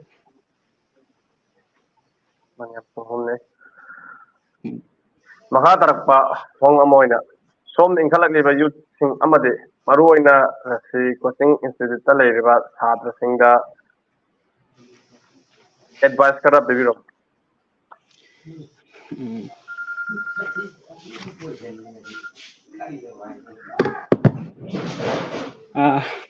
ꯔꯁꯤꯜ ꯀꯣꯆꯤꯡ ꯏꯟꯁꯇꯤꯇ꯭ꯌꯨꯠꯇ ꯂꯩꯔꯤꯕ ꯁꯥꯇ꯭ꯔꯁꯤꯡꯗ ꯑꯩꯅ ꯄꯤꯅꯤꯡꯕ ꯑꯦꯗꯚꯥꯏꯁ ꯍꯥꯏꯕ ꯇꯥꯔꯒꯗꯤ ꯃꯔꯨꯑꯣꯏꯅ ꯑꯈꯥꯡ ꯀꯟꯕ ꯑꯩꯅ ꯉꯁꯤ ꯑꯦꯛꯖꯥꯝ ꯑꯃ ꯊꯥꯔꯨꯔꯒ ꯑꯩꯅ ꯄꯥꯁ ꯇꯧꯔꯛꯇꯕꯁꯦ ꯃꯗꯨꯔ ꯑꯩ ꯅꯤꯡꯍꯟꯅꯕ ꯇꯧꯗꯅ ꯑꯩ ꯉꯁꯤ ꯑꯦꯛꯖꯥꯝ ꯑꯃ ꯊꯥꯔꯨꯕꯁꯦ ꯖꯣꯕꯀꯤ ꯑꯦꯛꯖꯥꯝ ꯑꯃ ꯊꯥꯔꯨꯕꯁꯦ ꯄꯥꯁ ꯇꯧ ꯉꯝꯗ꯭ꯔꯦ ꯑꯩ ꯑꯣꯏꯔꯔꯣꯏꯗꯅ ꯅꯤꯡꯍꯟꯅꯕ ꯁꯨꯛꯇꯧ ꯇꯧꯗꯕ ꯑꯩ ꯑꯃꯨꯛꯇꯪꯗꯤ ꯁꯣꯏꯗꯅ ꯑꯩ ꯉꯝꯃꯛꯈꯤꯅꯤꯅ ꯈꯜꯂꯒ ꯑꯗꯨꯝ ꯂꯦꯞꯇꯅ ꯍꯣꯠꯅꯒꯗꯕ ꯃꯔꯨꯑꯣꯏꯅ ꯃꯁꯤꯁꯤꯃ ꯂꯩꯔꯦ ꯑꯗꯨꯗꯨꯒ ꯑꯩꯅ ꯊꯕꯛ ꯑꯃ ꯐꯪꯗ꯭ꯔꯤꯡꯈꯩꯗꯤ ꯍꯣꯠꯅꯕ ꯂꯦꯞꯄ ꯌꯥꯗꯦꯅ ꯋꯥꯈꯜꯁꯤꯗ ꯑꯗꯨꯝ ꯂꯩꯕ ꯑꯃ ꯑꯗꯨꯗꯨꯒ ꯍꯧꯖꯤꯛꯀꯤ ꯑꯩꯅ ꯃꯃꯥꯡꯗꯁꯨ ꯄꯟꯖꯈꯤꯕꯗ ꯌꯥꯎꯈ꯭ꯔꯦ ꯈꯔ ꯃꯈꯩꯗꯤ ꯑꯗꯨꯝ ꯂꯝꯖꯦꯟ ꯆꯦꯟꯕꯒꯤ ꯍꯩꯅꯕꯤꯁꯦ ꯅꯣꯡꯃꯒꯤ ꯑꯗꯨꯝ ꯂꯩꯕ ꯑꯗꯒꯤ ꯏꯁꯥꯗ ꯃꯥꯡꯍꯟꯕ ꯌꯥꯕ ꯅꯤꯁꯥ ꯄꯨꯁꯥ ꯑꯃ ꯆꯥꯕꯤꯗꯕ ꯑꯗꯨꯒ ꯃꯃꯥ ꯄꯄꯥꯅ ꯍꯥꯏꯕ ꯏꯜꯂꯒ ꯏꯃꯨꯡ ꯃꯅꯨꯡꯗ ꯌꯥꯝꯅ ꯅꯨꯡꯁꯤ ꯆꯥꯟꯅꯅ ꯂꯩꯕ ꯑꯃꯁꯨ ꯇꯉꯥꯏ ꯐꯗꯦꯕ ꯊꯕꯛ ꯑꯗꯨꯅ ꯀꯔꯤꯒꯤꯅꯣ ꯍꯥꯏꯀꯥꯟꯗ ꯊꯕꯛ ꯇꯧꯔꯛꯑ ꯃꯇꯨꯡꯗꯁꯨ ꯅꯨꯡꯁꯤꯕꯒꯤ ꯃꯔꯤꯗꯨꯝ ꯏꯃꯨꯡ ꯃꯅꯨꯡꯒꯤ ꯂꯩꯔꯛꯇ ꯇꯥꯔꯒꯗꯤ ꯑꯩꯅ ꯊꯕꯛ ꯇꯧꯔꯨꯕꯒꯤ ꯚꯦꯂꯨꯂꯦꯁ ꯑꯣꯏꯔꯛꯀꯅꯦꯕ ꯊꯕꯛ ꯇꯧꯔꯤꯕꯗꯣ ꯑꯗꯨꯗꯨꯅ ꯅꯨꯡꯁꯤ ꯆꯥꯟꯅꯕ ꯑꯃꯁꯨ ꯇꯉꯥꯏ ꯐꯗꯦꯕ ꯏꯃꯨꯡ ꯃꯅꯨꯡꯒ ꯑꯗꯒꯤ ꯐ꯭ꯔꯦꯟ ꯁꯥꯔꯀꯜꯗꯁꯨ ꯍꯥꯏꯔꯤꯕ ꯁꯤ ꯑꯩꯒꯤ ꯋꯥꯈꯜꯂꯣꯟꯗ ꯂꯩꯕꯗꯣ ꯊꯕꯛ ꯑꯃ ꯇꯧ ꯑꯩ ꯖꯣꯕꯀꯤ ꯑꯦꯛꯖꯥꯝ ꯑꯃ ꯁꯨꯃꯥꯏꯅ ꯇꯧꯒꯦ ꯈꯟ ꯇꯥꯔꯒꯗꯤ ꯑꯩꯒꯤ ꯐ꯭ꯔꯦꯟ ꯁꯥꯔꯀꯜꯗꯣ ꯑꯗꯨꯗꯒꯤ ꯄꯨꯡꯂꯥꯞ ꯂꯥꯞꯄꯣ ꯍꯥꯏꯕꯗꯤ ꯅꯠꯇꯕ ꯃꯣꯏꯁꯨ ꯄꯨꯂꯞ ꯄꯨꯟꯅ ꯍꯥꯏꯔꯤꯕ ꯖꯣꯕ ꯑꯦꯛꯖꯥꯝꯗꯨꯗ ꯇꯧꯕ ꯌꯥꯕ ꯑꯄꯥꯝꯕ ꯂꯩꯕꯁꯤꯡꯗꯨꯒ ꯄꯨꯂꯞ ꯄꯨꯟꯅ ꯄꯨꯟꯁꯤꯜꯂꯒ ꯗꯤꯁꯀꯁꯟ ꯇꯧꯕ ꯇꯣꯏꯅ ꯑꯩꯁꯨ ꯏꯁꯥꯃꯛꯁꯨ ꯑꯩ ꯇꯧꯃꯤꯟꯅꯔꯛꯑꯦ ꯑꯩꯒꯤ ꯏꯃꯥꯟꯅꯕꯁꯤꯡꯒ ꯃꯇꯧ ꯀꯔꯝꯅ ꯂꯥꯏꯔꯤꯛꯇꯃꯛ ꯄꯥꯔꯒꯁꯨ ꯌꯨꯝꯗ ꯂꯩ ꯃꯇꯝꯗ ꯑꯩ ꯏꯃꯥꯟꯅꯕꯒ ꯑꯩ ꯄꯨꯂꯞ ꯄꯨꯟꯅ ꯑꯩꯅ ꯈꯪꯉꯛꯇꯕ ꯃꯇꯥꯡꯗ ꯑꯗꯨꯃꯥꯏꯅ ꯆꯠꯂꯒ ꯄꯥꯃꯤꯟꯅꯔꯛꯑꯦ ꯑꯗꯨꯃꯥꯏꯅ ꯇꯧꯗꯅ ꯍꯧꯖꯤꯛꯀꯤ ꯈꯪꯉꯛꯇꯕ ꯃꯇꯝꯗ ꯍꯧꯖꯤꯛꯀꯤ ꯂꯥꯏꯔꯤꯛꯀꯤ ꯃꯇꯥꯡꯗ ꯑꯗꯨꯃꯥꯏꯅ ꯇꯧꯔꯒ ꯇꯧꯕꯒꯤ ꯍꯩꯅꯕꯤꯁꯤꯃ ꯂꯩꯕꯤꯌꯨ ꯃꯔꯨꯑꯣꯏꯅ ꯑꯗꯨꯗꯨꯒ ꯑꯗꯨꯝ ꯑꯩꯒꯤ ꯂꯥꯡꯕꯒꯤ ꯇꯥꯏꯃꯤꯡ ꯑꯃꯒꯤ ꯑꯇꯩ ꯑꯇꯣꯞꯄ ꯑꯃ ꯁꯨꯝ ꯏꯃꯥꯟꯅꯕ ꯄꯨꯟꯕꯒꯤ ꯇꯥꯏꯃꯤꯡꯗꯣ ꯑꯗꯨꯅ ꯇꯣꯉꯥꯟꯕ ꯑꯝꯗ ꯊꯝꯃꯒ ꯇꯥꯏꯃꯤꯡ ꯐꯪꯕ ꯇꯥꯔꯒꯗꯤ ꯁꯨꯝꯕ ꯑꯩꯒꯤ ꯋꯥꯈꯜꯂꯣꯟꯗꯗꯤ ꯑꯗꯨꯝ ꯖꯣꯕ ꯑꯃ ꯐꯪꯗ꯭ꯔꯤ ꯐꯥꯎꯗꯤ ꯑꯩ ꯍꯣꯠꯅꯗꯕ ꯌꯥꯗꯦ ꯍꯥꯏꯕꯒꯤ ꯋꯥꯈꯜꯗ ꯂꯩꯔꯒꯗꯤ ꯍꯧꯖꯤꯛꯀꯤ ꯏꯃꯥꯟꯅꯕ ꯄꯨꯜꯂꯛ ꯇꯥꯔꯒꯁꯨ ꯑꯩꯒꯤ ꯋꯥꯈꯜꯂꯣꯟꯗ ꯂꯩꯕꯗꯣ ꯃꯩꯊꯣꯡꯗ ꯆꯤꯝꯕꯥꯜꯗ ꯑꯗꯨꯝ ꯇꯥꯔꯛꯀꯅꯦꯕ ꯖꯣꯕꯀꯤ ꯋꯥꯔꯤꯗꯨꯃ ꯑꯗꯨꯝ ꯌꯥꯎꯔꯛꯀꯅꯦꯕ ꯑꯗꯨꯃꯥꯏꯅ ꯑꯩꯅ ꯑꯗꯨꯃꯥꯏꯅ ꯑꯗꯨꯝ ꯌꯥꯎꯔꯛ ꯇꯥꯔꯒꯗꯤ ꯏꯃꯥꯟꯅꯕ ꯃꯈꯣꯏꯗꯨꯅꯁꯨ ꯑꯩꯒꯤꯗꯃꯛꯇ ꯁꯄꯣꯔꯠ ꯁꯣꯏꯗꯅ ꯇꯧꯔꯛꯀꯅꯦꯕ ꯑꯗ ꯏꯃꯥꯟꯅꯕ ꯈꯣꯏꯅ ꯁꯞꯄꯣꯔꯠ ꯇꯧꯕꯩꯁꯦ ꯀꯝꯄꯜꯁꯔꯤ ꯑꯗꯨꯝ ꯇꯧꯔꯛꯑꯅꯦꯕ ꯑꯩꯒ ꯂꯨꯅ ꯇꯤꯟꯅꯔꯤꯕ ꯏꯃꯥꯟꯅꯕ ꯉꯥꯛꯇꯅꯤ ꯑꯗꯨ ꯑꯣꯏꯇꯥꯔꯗꯤ ꯑꯩꯒꯤ ꯑꯄꯥꯝꯕꯗꯣ ꯃꯣꯏꯁꯨ ꯑꯄꯥꯝꯕ ꯑꯣꯏꯔꯛꯀꯅꯦꯕ ꯑꯗꯨꯗꯨꯅ ꯃꯣꯏꯅꯁꯨ ꯑꯩꯉꯣꯟꯗ ꯁꯞꯄꯣꯔꯠ ꯃꯌꯥꯝ ꯑꯃ ꯐꯪꯒꯅꯤ ꯑꯩꯒꯤꯁꯨ ꯐꯪꯖꯔꯤ ꯑꯗꯨꯗꯨꯅ ꯑꯗꯨꯃꯥꯏꯅ ꯇꯧꯕꯤꯌꯣ ꯑꯗꯨꯒ ꯂꯥꯏꯔꯤꯛ ꯄꯥꯕꯁꯤꯃ ꯑꯩ ꯉꯁꯤ ꯈꯛꯇꯪ ꯂꯥꯏꯔꯤꯛ ꯄꯥꯔꯒ ꯉꯁꯤ ꯈꯛꯇꯪ ꯀꯣꯆꯤꯡ ꯆꯠꯂꯒ ꯃꯥꯏ ꯄꯥꯛꯄ ꯌꯥꯗꯕꯅꯦ ꯀꯣꯆꯤꯡꯗꯣ ꯑꯩꯅ ꯆꯠꯂꯤꯉꯩ ꯃꯇꯝꯗꯁꯨ ꯑꯋꯥꯕ ꯃꯌꯥꯝ ꯃꯥꯌꯣꯛꯅꯔꯤ ꯑꯗꯨ ꯑꯋꯥꯕꯗꯤ ꯀꯌꯥ ꯑꯃ ꯃꯥꯌꯣꯛꯅꯔꯛꯑꯝꯒꯅꯤ ꯁꯥꯇ꯭ꯔꯁꯤꯡꯗ ꯑꯗꯣ ꯃꯥꯌꯣꯛꯅꯔꯛꯄ ꯇꯥꯔꯒꯁꯨ ꯑꯗꯨꯕꯨ ꯌꯥꯔꯤꯃꯈꯩ ꯑꯗꯨꯗꯒꯤ ꯁꯣꯜꯕ ꯇꯧꯅꯕ ꯍꯣꯠꯅꯕ ꯑꯩ ꯀꯣꯆꯤꯡ ꯆꯠꯂꯤꯁꯤꯅ ꯃꯄꯨꯡ ꯐꯥꯅ ꯆꯠꯇ꯭ꯔꯒꯗꯤ ꯑꯩ ꯊꯕꯛ ꯑꯁꯤ ꯃꯥꯏ ꯄꯥꯛꯄ ꯉꯝꯃꯣꯏꯀꯣꯅ ꯋꯥꯈꯜꯁꯤꯗ ꯈꯜꯍꯟꯅꯤꯡꯉꯤ ꯀꯔꯤꯒꯤꯅꯣ ꯍꯥꯏꯀꯥꯟꯗ ꯉꯁꯤ ꯇꯥꯛꯈꯤꯕ ꯄꯔꯥ ꯑꯃꯁꯦ ꯍꯌꯦꯡ ꯀꯩꯁꯨ ꯍꯜꯂ ꯇꯥꯛꯑꯣ ꯌꯥꯔꯣꯏ ꯏꯃꯥꯟꯅꯕꯗꯒꯤ ꯁꯤꯌꯥꯔ ꯈꯔ ꯇꯧꯍꯜꯂꯛꯄ ꯅꯠꯇꯅ ꯍꯪꯉ ꯈꯪꯕ ꯅꯠꯇꯅ ꯍꯜꯂ ꯇꯥꯛꯄꯤꯕꯗꯤ ꯀꯩꯁꯨ ꯌꯥꯔꯔꯣꯏꯕ ꯑꯗꯣ ꯏꯁꯥꯅ ꯍꯪꯉ ꯈꯪꯉꯛꯄꯗꯨꯒ ꯗꯥꯏꯔꯦꯛ ꯑꯣꯏꯅ ꯇꯥꯛꯄꯤꯔꯝꯕ ꯍꯥꯏꯕꯗꯨꯒꯗꯤ ꯈꯦꯠꯅꯗꯤ ꯈꯔ ꯈꯦꯠꯅꯔꯅꯤ ꯑꯗꯨꯅ ꯌꯥꯔꯤꯈꯩ ꯀꯣꯆꯤꯡ ꯂꯦꯞꯇꯕ ꯀꯣꯆꯤꯡ ꯂꯦꯞꯄꯗꯤ ꯁꯨꯡꯌꯥ ꯌꯥꯗ꯭ꯔꯦ ꯇꯉꯥꯏ ꯐꯗꯅ ꯂꯦꯞ ꯇꯥꯔꯒꯁꯨ ꯍꯧꯖꯤꯛꯀꯤ ꯍꯥꯏꯔꯤꯕ ꯑꯗꯨꯃꯥꯏꯅ ꯃꯃꯥꯡꯗ ꯑꯩ ꯆꯠꯍꯧꯗꯕ ꯅꯨꯃꯤꯠꯇꯨꯒꯤ ꯅꯣꯠꯁ ꯑꯃꯗꯤ ꯇꯥꯛꯂꯛꯈꯤꯕꯁꯤꯡꯗꯣ ꯏꯃꯥꯟꯅꯕꯁꯤꯡꯗꯒꯤ ꯂꯧꯁꯤꯟꯕ ꯃꯣꯏꯗ ꯑꯃꯨꯛ ꯇꯥꯛꯍꯟꯕ ꯀꯃꯥꯏꯅ ꯇꯥꯛꯈꯤꯕꯅꯣ ꯈꯣꯠꯈꯤꯕꯅꯣ ꯍꯥꯏꯕꯅꯆꯤꯡꯕ ꯑꯗꯨꯃꯥꯏꯅ ꯇꯧꯔꯒ ꯑꯗꯨꯃꯥꯏꯅ ꯇꯧꯍꯟꯖꯅꯤꯡꯉꯤ ꯀꯣꯆꯤꯡ ꯆꯠꯂꯤꯉꯩ ꯃꯇꯝꯗꯅ ꯑꯗꯨꯒ ꯂꯥꯏꯔꯤꯛ ꯈꯛꯇꯪꯅꯁꯨ ꯌꯥꯗꯕꯅꯤꯅ ꯍꯧꯖꯤꯛꯀꯤ ꯍꯥꯏꯔꯤꯕ ꯐꯤꯖꯤꯀꯦꯜꯗꯨꯁꯨ ꯄ꯭ꯔꯤꯄꯦꯔꯦꯁꯟ ꯇꯧꯔꯤꯉꯩꯒꯤ ꯃꯇꯝꯗꯨꯗ ꯔꯤꯇꯟꯒꯤ ꯑꯗꯨ ꯃꯇꯝꯗꯨꯗ ꯐꯤꯖꯤꯀꯦꯜꯁꯨ ꯑꯗꯨꯝ ꯇꯧꯍꯟꯖꯅꯤꯡꯉꯤ ꯌꯨꯝꯗ ꯁꯤꯁꯤꯃ ꯑꯗꯨꯗꯨꯒ ꯍꯧꯖꯤꯛꯀꯤ ꯅꯨꯡꯁꯤ ꯅꯨꯡꯉꯣꯟꯒꯤ ꯂꯝꯕꯤꯗꯩ ꯈꯔ ꯅꯥꯊꯩꯔ ꯂꯩꯕꯤꯔꯣ ꯑꯩ ꯃꯄꯨꯡ ꯐꯥꯔꯕ ꯑꯩ ꯃꯇꯤꯛ ꯆꯥꯔꯕ ꯃꯇꯝꯗ ꯑꯩ ꯁꯤ ꯂꯝꯕꯤꯁꯤꯗ ꯈꯣꯡꯗꯥꯒꯦ ꯑꯩꯅ ꯈꯣꯡꯗꯥ ꯇꯥꯔꯒꯁꯨ ꯃꯌꯥꯝꯅ ꯑꯩ ꯇꯨꯡꯗ ꯏꯟꯅꯔꯛꯀꯅꯤ ꯍꯥꯏꯕ ꯁꯤꯒꯤꯁꯤ ꯃꯥꯏ ꯃꯔꯨꯑꯣꯏꯅ ꯔꯁꯤꯜ ꯀꯣꯆꯤꯡ ꯏꯟꯁꯇꯤꯇ꯭ꯌꯨꯠꯇ ꯀꯣꯆꯤꯡ ꯇꯧꯕꯤꯔꯤꯕ ꯁꯥꯇ꯭ꯔꯁꯤꯡꯒꯤ ꯃꯐꯝꯗ ꯃꯔꯨꯞ ꯃꯄꯥꯡꯁꯤꯡꯒꯤ ꯃꯐꯝꯗ ꯑꯩ ꯃꯁꯤꯃꯗꯤ ꯊꯝꯖꯒꯦ ꯊꯥꯒꯠꯆꯔꯤ ꯑꯦꯝ ꯗꯤ ꯁꯂꯤꯝ ꯈꯥꯟ ꯏꯟꯇꯔꯅꯦꯜ ꯃꯦꯕꯨ ꯃꯔꯤꯛ ꯆꯨꯝꯂꯕ ꯑꯃꯗꯤ ꯁꯥꯇ꯭ꯔ ꯑꯣꯏꯅ ꯂꯩꯔꯤꯕ ꯏꯁꯇꯨꯗꯦꯟꯁꯤꯡꯗ ꯌꯥꯝ ꯀꯥꯟꯅꯒꯗꯕ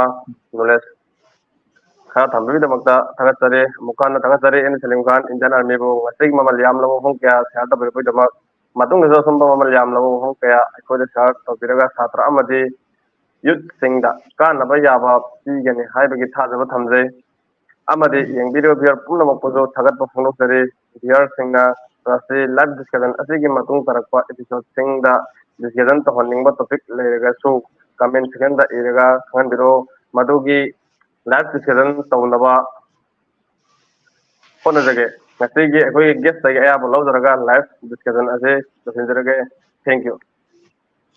थागतचरी